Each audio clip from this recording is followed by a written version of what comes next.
All right, thank you for staying with Daybreak. You know, before we came back from the break, I was looking at something here published by the German Federal Association of Women's Counseling Centers and Helplines. It's called BFF. So for many people, their home is already not a safe place right now as we speak, but the stress caused by social isolation and is exacerbated tensions and increasing the risk of domestic and sexual violence against women and children. This is coming at a time when we're dealing with COVID-19. So joining me now to explain what's really happening in the mind of most people right now is Ken Munyua.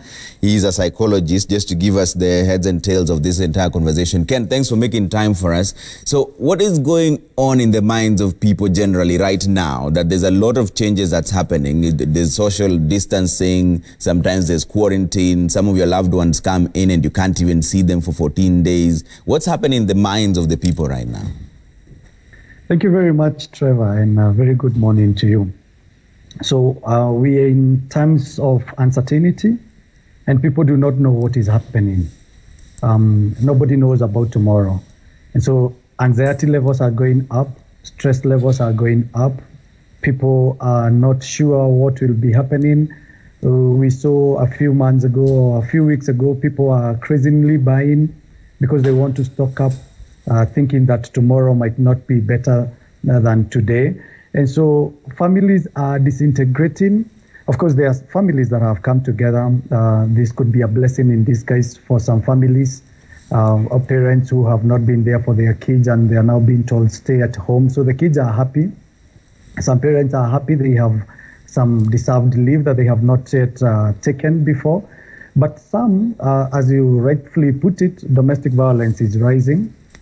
Disintegration of families, and people who are not used to each other now have no option than to survive with each other, and they are trying to learn how do we do this, and it's not easy.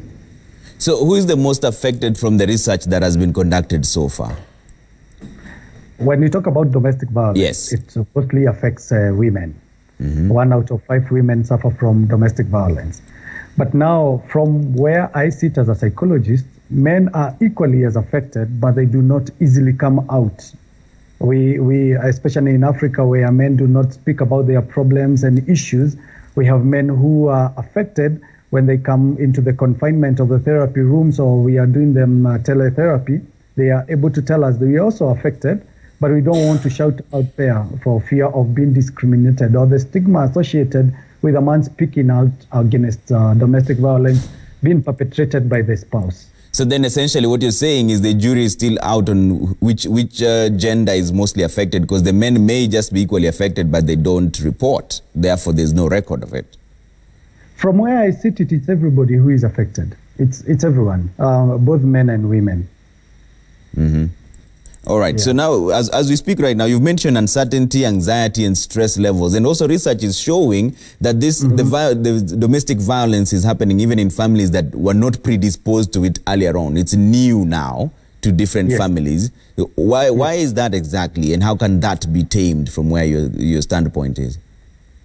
Look at it this way. Families that are not used to spending time with each other, and so you have no time to learn each other. All of a sudden, you are here, time is available for both genders, and you have not yet seen a side of your spouse that you are now seeing. How has your spouse been able to deal with their stress levels before? And because you had not yet seen that side, this is the time now. So I can't say it is the lockdown or the quarantine that is making domestic violence go up. It is a character that was hidden that is slowly coming out. All right.